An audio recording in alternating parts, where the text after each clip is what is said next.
Okay, great. So let's get started. Thank you, everybody, for being here. I know there are folks joining in from various different places. We're super excited to jump into this session. I'm Sonia Ketkar. I'm the founder of Live Green, which is a platform that helps consumers make greener food choices. And we do that through events like this, workshops. We also have a directory on our website where you can look for local and sustainable food makers, suppliers, and so on. Um, I am delighted to have our two panelists here with us today. Liz Enton is the founder of Why Get Wasted, which helps events reduce waste and be eco-friendly. Why Get Wasted works with a variety of events from fashion shoots and conferences to personal parties. She also hosts the podcast Why Get Wasted: Innovative Solutions to Climate Change, where she speaks with various people helping combat climate change in creative ways. She lives part of the year in Brooklyn, New York, and escapes the cold for a few months every year to Santa Monica. I can feel the sun in Santa Monica already just thinking about it. So nice. Our I know. Our next panelist, Joe Zarnick, is the co-founder of The Tribalist, which is the only direct-to-consumer home consulting service to help you identify key sources of microplastics in your home and provide recommendations that fit your lifestyle and budget, all while measuring quantitative impact in financial savings, plastic savings, and the reduction of toxins. When she's not trying to reduce plastics in the world, you can find her running on the West Side Highway in New York or walking dogs for fun. Welcome both. So as you can see, I cannot think of two better people who are best suited to talk about, how to lower waste from our homes and also microplastics because they're dangerous as well. So we're going to jump in and just some housekeeping notes before that. If you have any questions, feel free to just drop them in the chat. So if you go to the top right hand side of your screen, you will see the comments button and the chat button. So you can post questions. We'll address them during the session or then later on. All right, so let's jump in. I read this statistic from the US Environmental Protection Agency that in the United States, an individual creates an average of 4.5 pounds of waste per day. That is a big amount. And of course, we all want to lower waste, but there are some challenges in it. So, what do you think? And we can start with you, Jill. What do you think are the biggest challenges with being low waste at home, and why we aren't able to kind of reduce that number from 4.5 because that's household waste. Yeah, and I think we're being kind in that number that Americans generate, exponentially more than other parts of the world in that number. So I would say the biggest challenge is just that awareness. So being able to think about when you go to a store, why is all this stuff in plastic? The answer is that we're sort of taught that that's the norm. So I try to think about it through it's almost like you have another set of vision once you start thinking about you looking at, say, the Trader Joe's aisle of lettuce and salads, and you start thinking, why is everything in plastic? And how easy is it to me to just maybe go to Whole Foods or supermarket X and just buy the lettuce without having the plastic packaging? So it's really, the challenge is just rewiring your brain a little bit when you look at how things are packaged and questioning why is that there? And then, once you get beyond that, realizing the health impact, then it becomes easier to have that awareness because you realize it's impacting you. It's no longer convenient if it's hurting your health. So whatever you can do, those small steps to start getting that awareness and thinking, why is all this stuff in plastic? And then it just becomes more easy for you to have that lens when you do your day-to-day shopping. And it is an imperfect practice. So that's where I love that we are talking about just low waste, because I think it can be overwhelming if you think about zero waste. Zero waste is impossible because as we're living, we have to that is the act of consuming.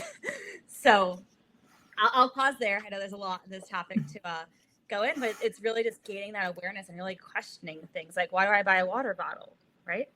Like that didn't exist before. So these little things it becomes a very interesting curiosity. So I just challenge everyone, whether you do any direct changes, just start thinking about when you go to a store, why is all this stuff in plastic?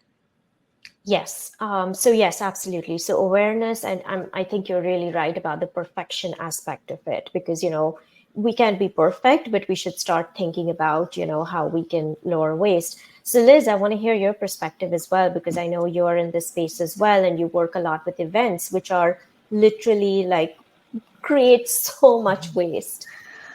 Oh my God, so much. And interestingly, it's really the same. It's about the awareness and mindset. For example, at events, we'll have like compost bins and garbage and just everybody's habits. They're not even thinking of it. So they're dumping the food into the garbage. They're coming in with their own single-use cups. That's a lot of the time people will just, even if we're serving coffees or teas, they'll just come in with their own and they toss an unwashed coffee cup just into the garbage or into the recycling when it needs to be washed. Although I don't know, I tend to think the majority of recycling is greenwashing, but still it's very habit embedded. And I mean, the heads of these events are still people. So to them, it's overcoming, ordering, larger quantities and explaining to them why reusable is better. And there's misconceptions. For example, if I'm like, well, let's use reusable cups, washable cups. There's the concept of, oh, well, we can use paper, but there's a layer of plastic on the paper. Otherwise, you couldn't hold a liquid in it. And so it's a lot of re-education and understanding the seriousness of this, because it does take a little more work. You don't just get rid of your cups into a big bag at the end of the day, or your plates. You have to figure out washing them, which there's a lot of solutions for.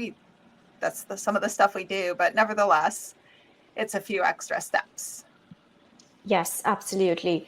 And you both brought up really good points about the awareness and the education. And I want to get back to that when we talk about the solutions. But just focusing, going in a little bit deeper into the problem itself, just thinking in terms of the types of waste that we create, right? So there's food waste, there's plastic waste, which you spoke about, and there's paper waste, all of that. So there's the environmental aspect of it, and there's also the health aspect of it. So Liz, starting with you this time, can you touch a little bit about on each of those, like, the health and the environment piece as well? Yeah, so if we go into micro and actually nanoplastics, it's a combination. The health and the environmental really go hand in hand. It's especially if you bring in the health of animals as well. The micro and nanoplastics have gotten in everything in the environment. Even if you're getting organic food and the most like organic little independent farm, at this point we're finding microplastics in the bottoms of the ocean, in the rainwater. So whatever you do, it's getting into the soils everywhere, and it just permeates all over. And now, speaking of permeating, it's found in human, wildlife, non-wildlife, like our pets' blood, probably getting into the organs. Doctors don't know yet exactly all the health complications because this is still really new. They pretty much don't doubt that it causes problems. They're thinking related to fertility and hormone balances, and just they're sure there's a lot of other health problems because, our bodies are not meant to be filled with little microplastics, it's sort of a horrifying way to say it. So sorry, but it's kind of what they're saying. So I think we're going to unfortunately be learning over the next however many years the specific harms they cause. Yes, very true. I know there isn't a whole lot of research, but we're seeing more and more research on microplastics now. And Jill, I know you specialize in providing solutions related to removing microplastics in your business. So can you share a little bit more about, what the dangers are with microplastics and any research that we haven't heard about yet, but that, you has come to your attention that you might want to share with us? Yeah, absolutely. I mean, I echo everything Liz has said in terms of this being as early on. Like, we know there's correlations with disruption of hormones, whether that's girls having puberty earlier. There's a newer study on linking women that actually have during their pregnancy, if they're carrying a male, there's links to the sperm and the erectile dysfunction chances when that baby is born. And we actually kind of compare, and I hate for this to be like a scare tactic campaign, but I do think it has to come to that to get the awareness. But I see this as the same thing as I wasn't alive in the 50s, but essentially the same idea of, hey, there's this like problem, but everyone's doing it. So maybe it's not that bad, but we've heard some bad things. So I almost think of like in the future, maybe a water bottle has that, like, the old school cigarettes, like this will kill you. Like, that's an extreme, but in terms of like the crisis, this is kind of evolving to be, and history does repeat itself. I think we will look back in 10 or 20 years and be like, wow, like we were poisoning ourselves. And then one other perspective, just outside research, just like my journey as a founder. So I've been in this about 6 to 9 months, but we've really had to change the messaging with a lot of the clients early on got bought in once we brought up the health and how it impacts them.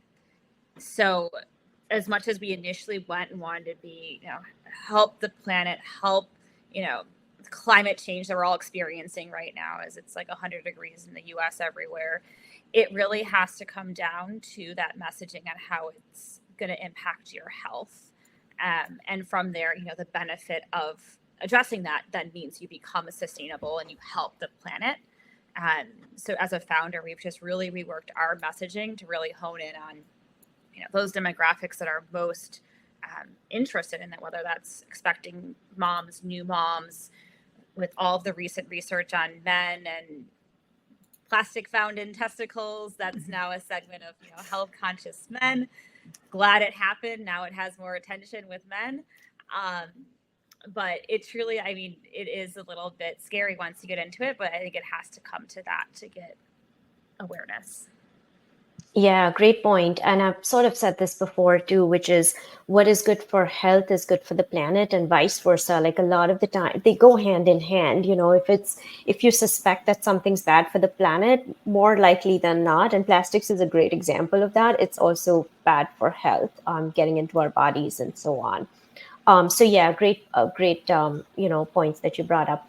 Anything else that you want to add before we kind of jump into the solutions section of it, as to the problem of waste and so on, especially in our homes, because we everything comes in packaging, and as you pointed out, one of the ways is to just be aware of the fact that there's plastic packaging and all of that. But is there anything else that we should sort of be thinking about as we bring items into our homes, which are eventually, half of those are going to get tossed out because half of it is packaging?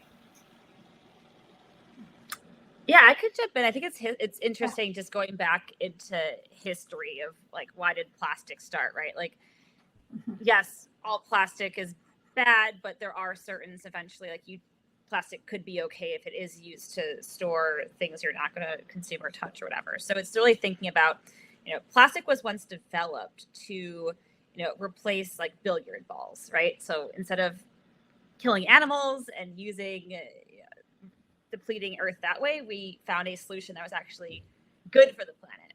But as decades have went on, now it's like reversed in that, like, instead of being a solution to preserve the planet, we've gone to single-use culture. So I think is the awareness of, what type of plastic, which we can get into with recycling, is it something you're going to directly consume, right? Like, if it's just a plastic bag, you're going to carry other stuff in that's packaged, you probably is better for the environment than buying a new bag, right?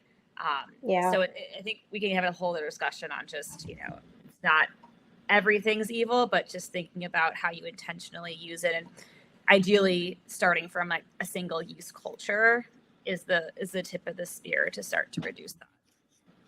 Yeah, I was gonna say, yeah, I agree about the single use culture. I know you'd said specifically in homes, but like our offices and events and businesses are part of our homes, and it's so much, we're exposed to so much there too. So same thing, just really changing the concept that our world's supposed to be single use. That's not how humans or anyone's really supposed to live. Yes, and also about the other waste that our homes generate, such as food waste. I mean, that going bad for the environment as well. Going into landfills unless it's composted, which is of course a great solution. And then paper too. Paper comes from trees, and there's deforestation, which creates that paper packaging for us. So there's health and there's environment, as we talked about. So kind of let's move into the solutions aspect of it. And I know one of the challenges, which could also, lead us to the solutions is, that there are misconceptions about living low waste and versus the reality of living, low waste. Jill, do you want to sort of tackle that one a little bit? Like, what are the misconceptions about living low waste? And then how does that compare to reality? Because again, the challenges come with the sense that it's difficult to do.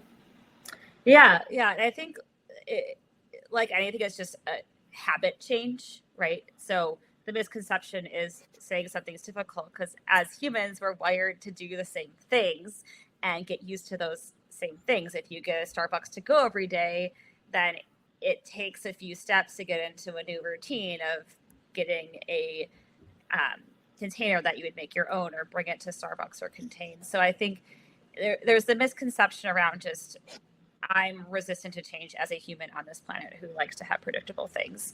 I think the other misconception, which I brought up earlier, is like, as Americans, is kind of like all or nothing mentality.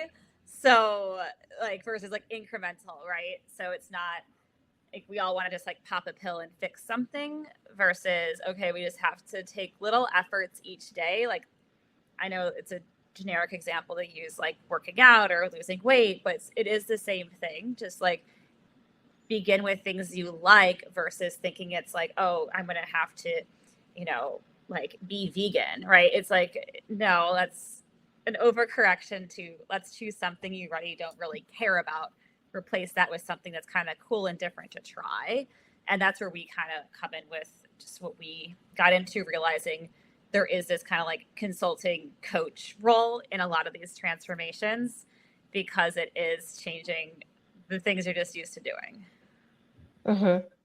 Yes, and I'm really glad you brought up the whole Starbucks single-use thing because I know, Liz, you are really passionate about, bringing reusable mugs and so on. So how do you think, like, where do you think the part of, and I think I picked up on this as both of you were speaking previously too, which is that, yeah, we can be part of the solution, but we also need others to be part of the solution and give us those solutions.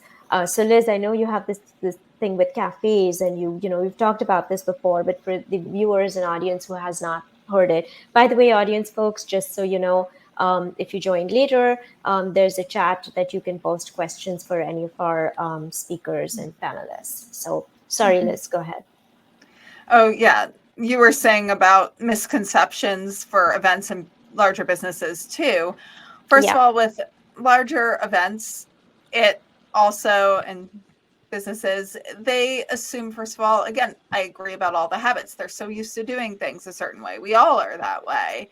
And I think there's a misconception it's wildly expensive, and it isn't. I mean, there's ways we can always work with that and different options. There's not only this, super expensive way of doing it. Long term, it saves money, and also depending on the goals of the company and event or conference or whatever, you get quite a bit of free press and engagement, especially from like our generation, millennials or Gen Z. People in our generations and below are willing to spend more. And when you go into offices that, a lot of them are doing regular meetings, and people tend to feel, better and more cared for if you're caring about your employees' health and you're caring about your attendees' health. And I think another huge misconception is this seems really, really overwhelming. And there's a concern too that I think attendees, it's asking them to do different habits. And I think all that comes together. But, in a way, you're really not doing different habits. You're not asking your attendees to do something that different. We all drink out of mugs at home, and we all use silverware at restaurants. So it's much more embedded in our regular lives than we realize. It's just making a lot more mild adjustments, and some parts cost a little more money, some don't. And it also can save time. Like if you just have a set of cups and you don't have to reorder them every event, or reusable name tags, so you don't have to run and remember to buy the name tags. There's just lots. I mean, it depends on each part, but I think it's more that it feels very unattainable and out of reach. And when I actually have sat down and broke it down, it's much more attainable than people realize. Yeah, definitely. Yeah, it does. It's true that, before you get started on something, on the sustainability journey in particular, it just seems overwhelming. But if you break it out into little steps, and I'll just do one thing, and I'll just switch to a reusable bottle, and that's all I'm going to do for now for the next 2 months, and slowly kind of pacing yourself. I think that can be helpful as well. Jill, I saw you nodding when Liz was talking about, the attainable and the unattainable. So did you want to add to that or share your thoughts as well? Yeah, I mean, I agree. I think we were echoing the same thing of just having the awareness and starting there. And it's not that hard. We're just so conditioned from society and how we've lived. It's just reframing that a little bit. And I think just too, from the financial perspective, that's what I wanted to comment on. We do model that out for our clients because some do want to spend more, give us the best. We want the best. Okay, we'll show you the impact of the financial cost. We'll still show you the impact of the plastic saved. So we were really intentional about debunking that as a myth, right? Do you want to have a budget or do you want to go premium, right? And we can choose all those and show over the course of a lifetime, which we consider a 50-year savings, what just switching one object, if it is just that mug, what does that save you?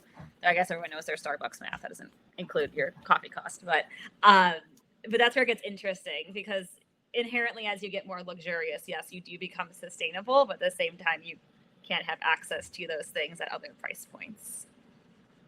Exactly. Yeah. Go ahead, Liz. Oh, yeah. No, I just said, yeah, exactly. I mean, depending on a smaller event, you can even make it really fun. I mean, you can go to, let's say it's a dinner party for, a promotion at a business or for a new client. And let's say there's 30 people. You can go find really unique cups at secondhand shops, depending where you live. And also, a lot of times you have to buy things as much too. If you're buying, I don't know, let's say a mason jar, you'll find objects that you'll buy already in a mason jar and then you can keep it. I mean, there's just a lot of things you can repurpose so you don't even have to pay for them in the first place. Yeah, I like that you talked about the fact that, when you go to a restaurant, I mean, you're using it, you're using forks, or you're sharing them, right? In the sense that they've been washed, of course, or so we hope. And then, assume they have. Yeah, exactly. Assuming they have. But you are using them. So if you're going to an event or if you're organizing an event, there's no harm in sort of, again, it's that mindset switch, right? I'm doing it at a restaurant. So why not go to a thrift store and pick up glasses and forks and spoons that have been used before, so that we're not generating more waste, and we're also kind of reusing what is available in the market already. Awesome. Okay, so let's get into a little bit deeper into what you brought up initially when we talked about, which was awareness and education. Where can people go to kind of build their awareness and get educated about all these different things that can happen? For example, are there certain websites or are there resources, or do we just find other ways to learn? Liz, we can start with you. I mean, there's so many resources. You can just go on Instagram or TikTok and use the low waste tag. If you find a, you know, store near you that's like a refill store, refilleries, you know, there's one here called Recycle, like a zero waste store where you just fill things. You bring your own jars and fill them. Don't be intimidated. I know some people find that intimidating because, they assume they're going to be judged, but go in and say you're new to it and ask questions. They're so nice. And if you're just like, I mainly need to use plastics and I just need to do this one thing, I have yet to meet someone who's, there's the kind of people who are just saying all the zero waste and having to be like, quote unquote, better than everyone. Most of the people who have businesses are really doing it, understand that you can only do what you can do and you can learn directly from them. Everywhere, almost any brand you buy, that if you're going into a store that's a low waste one, people are really happy to answer questions. Restaurants that have these values, ask the servers there. It's just there's information everywhere. I can't think of like one place it's consolidated. Yeah. Maybe someone wants to go do that, but yeah. Yeah. So, yeah. See, back to you. So yeah. So basically just sort of being aware is and keeping your eyes and ears open for the opportunities that you have while you're going about your regular daily lives as to how you can, make these small changes. But going back to the question and posing it to you, Jill, where do you think are some of the areas that or ways in which people can build awareness in addition to what Liz said and educate themselves? Yeah, so I have two parts for this, which kind of goes into the right. Is it for your health or is it for the environment? Yeah. So within what I develop with anyone who shows interest on website, event, etc., I'll have a different campaign that just shows different articles, and a lot of those do have to start with our medical blogs and even universities that have done the research to show what we're talking about in terms of hormone disruption and other health related conditions that happen. So if you want to get into the nitty gritty, like you can just search microplastics impacts, Google it, and you'll see many medical, like credential verified studies, whether it's independent or through university, that show some of these things happening. And then in terms of the other half, like what can I do now that I know this? Where can I find things? I agree too. Like I follow a lot of Instagram hashtags. Selfishly, I have my own resources. So if you contact me after, I'll give you some free guides. We have built some education there because it really is a learning journey. And then I have like one, I guess, like fangirl I always follow on Instagram whose name's Catherine Kellogg. She's sort of like the queen of sustainability. I think she's just been doing it forever. She has like really concise newsletters that like focus on like one topic at a time. So it's very bite-sized. Like, for example, today I got one about metals and toxins found in tampons, right? And like, how can you switch to, and of course she has her brand of tampons, but it's very bite-sized. So I like that. And then I guess like disclaimer with everything in TikTok and fake news, right? Like, make sure things are verified. I think the ones that give you good tips and ways to be sustainable, like great. The health stuff, I just caution, right? Like make sure the website's legitimate.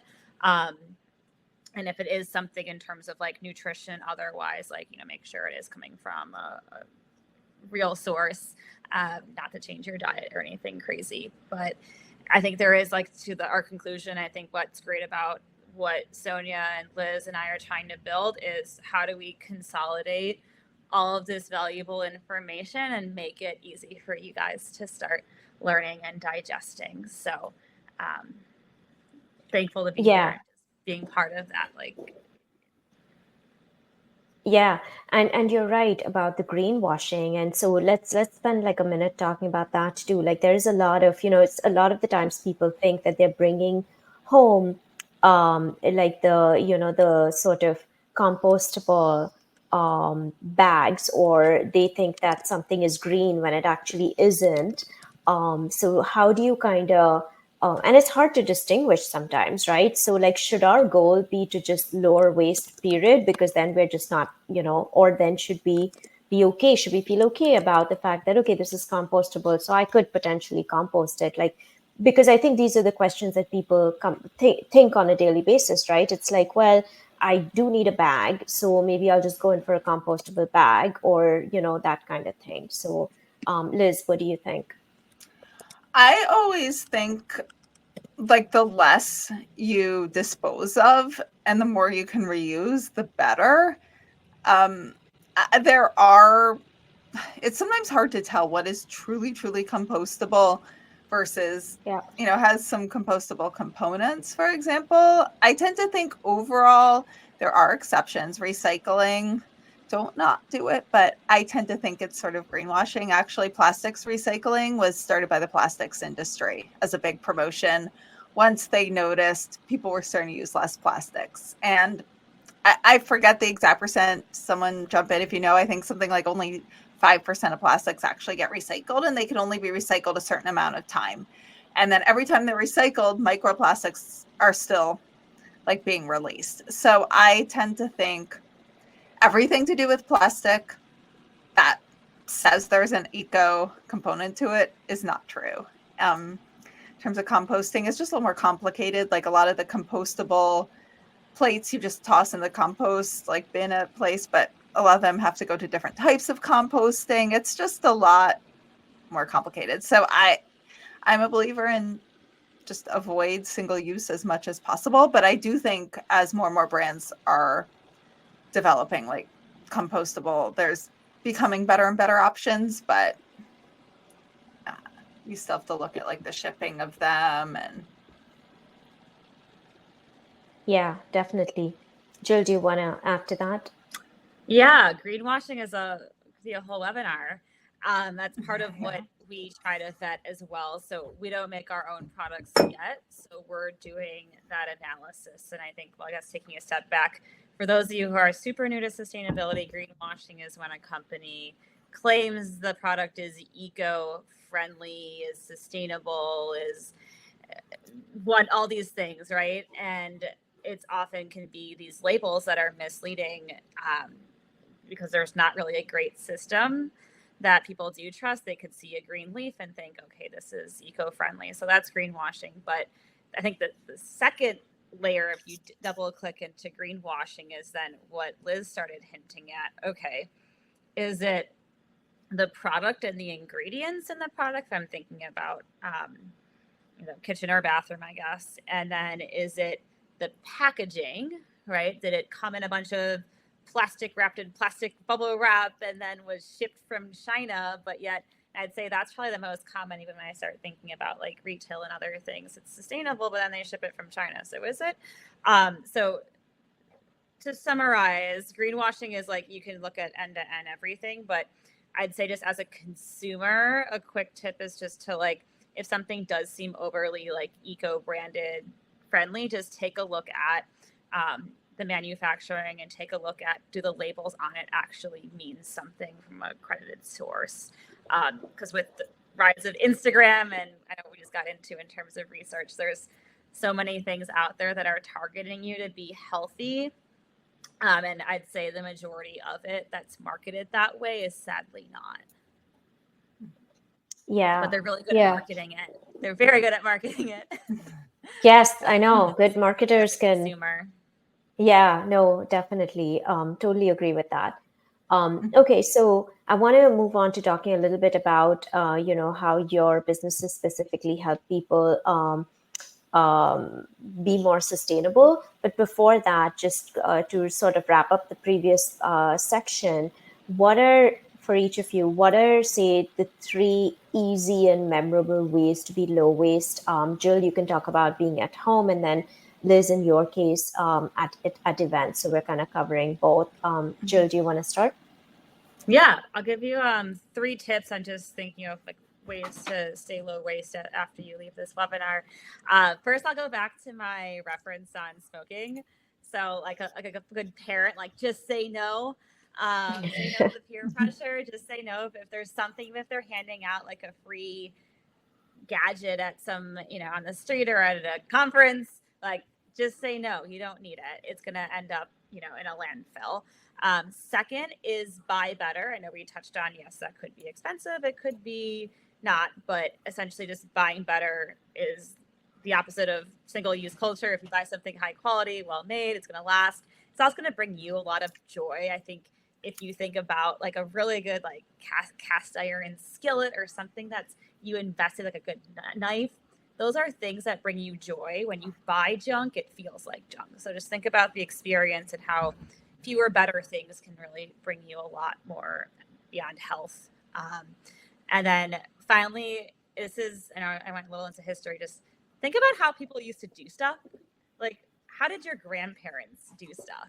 They are actually like sustainability advocates, like low key. So like, I feel like I'm 35, but I feel like our parents' generation isn't it, but like ask your grandparents what they did, and they probably have like cool things they used to use at like simpler times. So that's a fun takeaway to call up a family member. Yeah. Yeah, those are my three. Love that. I hadn't thought about the call the family member, but that's a really useful one. Joe, what do you think are the top three? What, some of the suggestions for top three ways in which people can be sustainable when they host events, whether it's their kids' birthday parties or, even just a dinner get together? Well, first of all, this would go across the board. I'd say every single event I've ever been at has drink of some sort. Even, when we do little meetings at co-work spaces, they'll have coffee. So you don't need to have disposable cups. Let's just start with that. It's so easy to have washable cups. And now they're, it varies depending on the scope of your business or your event. But for example, it's really an easy way to get so much press and attention. And you take a huge event, you can do branded cups and you can actually keep them. You don't have to give them as gifts. You can do branded cups. Everyone's like taking photographs with them, seeing your brand all day, and then just have them return them at the end of the day or, drop them off in the little receptors. So I think that's just another little easy get the press, get, the photographs at the event, they're all holding the cups.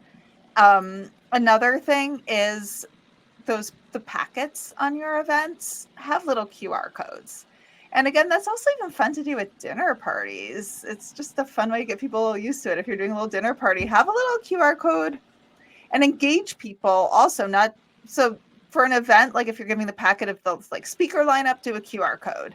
And then at a personal dinner, and this could also be at large events, QR codes to engage people in the low waste. Have them scan like where the dinner came from. If you have an eco component, an ethical farm, it really engages people and makes it really fun. And then you're also kind of participating in helping with awareness and changing habits. And the last one I'm going to say are giveaways, or not giveaways, but like party favors and swag bags. You do not have to give people just a bunch of plastic little like tchotchkes that they don't want, which is 99.9% of what you get in those bags. So give, little treats to eat. Give something they really would want, or really use. And that would obviously depend, very specifically on what the event is. And also there, again, I'm going to bring in QR code to that, because every event I go to, there's like 30 flyers in this little bag they're handing at the end. Just give one QR code and maybe do something really fun where they can click on little videos of each of the, what would have been the flyers, because those are probably sponsors and everyone just tosses flyers and doesn't even look twice at them. But if you have a little fun engagement with QR codes and little fun sort of TikTok grab your attention videos, people are more likely to do that. Yeah, great point. I know you see those flyers just literally flying around sometimes because people have just tossed them and not even correctly. So, great. So I know your business helps events go low waste. So can you talk a little bit about how you help people do that? And then I know you also have an exciting offer for our viewers here today. So if you want to touch on that as well and mention that, that would be great. Yeah, so we have different tiers. I can either do a consult tier, which means I go through all the details of your event and offer suggestions of areas you can incorporate more sustainability. I can do a really, really detailed plan for you, which is tier 2, and you enact it, or I can do the entire thing for you. And that's, depends what you're at, whether you want more of education or just want it done. So those are the 3 tiers, and that's how we do it. Awesome. And you have an offer for our audience as well? Oh, yes. Yes. If anyone books here today, or don't have to do it today, but from this talk, I'm going to offer 20% off on either a consultation or, full, whatever level you want to do. I'll offer you 20% off. Great. Awesome. And we'll share contact information later as well. Jill, if you could talk, your company, of course, helps people live sustainably as well at home. So can you talk a little bit about how you actually help people do that? I know you've talked about the financial metrics and so on already, but it would help our viewers to know a little more of the details. And then I know you have an offer as well that you wanted to provide. Yes. So we kind of have 2 tiers as well. The first is just a 40-minute consultation. So this is where you're going to give us images of stuff you own. So whether that's pictures of your pantry or refrigerator, your bathroom cabinets, and we do incorporate some AI with being able to scan that image, and then it looks through our database and provides recommendations and swaps that aren't greenwashed, that are better for you, and then gives a lot of the analysis of why they're better for you. Within that consultation, we'll also be able to walk you through, based on your lifestyle, what are those swaps? What are those easy swaps that are going to make a big difference on how much microplastics are in your home? Because we know it's hard to just know where to start. So being able to coach you through. So that's the entry, just getting to scratch the surface. I'm curious. I want to make a few dents into this space in my house. And then the latter is, I just want to be completely microplastic free by space. So by kitchen, for example, we would audit, take photos of almost everything you own. So the products you're consuming and buying, and we'll give you the end to end on what to swap, as well as just like process things on, what are those habits you have to do to make that thing happen. And that's going to be a multi-week, almost like consulting like project. And if there is, boots on the ground support, we have that in select cities. So basically, we see a lot of people just starting with that initial consultation. Like we said, it's a lot of awareness and education. So we'll have more and more resources posted right now. I think we have 5 or 6 guidebooks, just so you can start to digest it, because it can be a lot to take on alone. Got it. Oh, and discount, yeah, of course, we're matching. We're doing 20% off as well today on any of those packages. So it's either by room of your house, and then for the consultations, we have started to specialize more from the average person to even like an expecting mother or a baby, and we'll customize it based on who you are. Got it. Awesome. I think what I love about the work that both of you are doing is that it is so unique, and it's such a creative way to sort of solve a problem. And they're both problems that they're not being adequately addressed, right? Like events in Liz, your case, it's something that people need to think more about, because our lives are about events, so special celebrations and so on and so forth. And I love that, Jill, you're sort of giving people an easy way to kind of say that here's an object in my home. Can you tell me how I can swap it out with something else? I don't think that kind of service, to the best of my knowledge, exists. So it's really amazing that you're doing that, because it's an easy way to kind of start to move forward and start to make different consumer choices, as we kind of move through our lives. So Jill, what is the best way for someone to get in touch with you if they want to know more and want to kind of avail of your services? Yeah, I'll post my email in the chat, and I think I also post my Instagram at @the_tribalist. So you can shoot myself an email if you have any questions or are interested in a consultation. feedback on what you thought was interesting from this presentation is also always welcomed. We're all in the founder journey and we're trying to create change together. So we're trying to all get better too. So I'll leave my email for direct, and then of course, social. Instagram's the best. I'm on TikTok, but I'm a newbie on TikTok. So you can follow it and like cringe, but you can find that once after Instagram. Great. Sounds great. And I will, for the, that's awesome. And just in case the comments are not available on the, on the live accounts, I'm going to post it in the, on the YouTube channel as well, so people know where to find you. Liz, what is the best way for someone to get in touch with you? Also my email, and again, same, open to feedback, all on the founder's journey together. Email, Instagram, and my website. I'll put all three in right now. Okay, awesome. Yes. All right. So I think I'm done with my questions. If there's anyone, we have some viewers. In case anybody has any questions, feel free to post them in the comment box, which is to the top right-hand side of your screen. We'll wait for a minute or so, and if not, then this video is going to be available on our YouTube channel, and then I'm Liz and Jill's YouTube channels as well.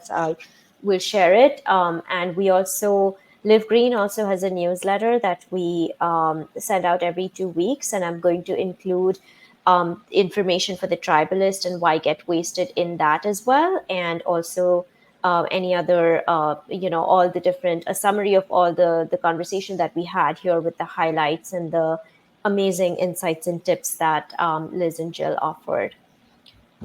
Okay.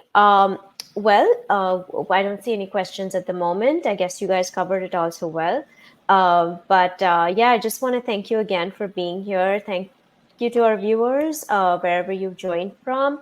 And you know how to get in touch with us, and we will continue the conversation via email or Instagram and any other way that we communicate. But thank you, Liz, so much for being here. It's amazing to hear your thoughts on events, and Jill, you too.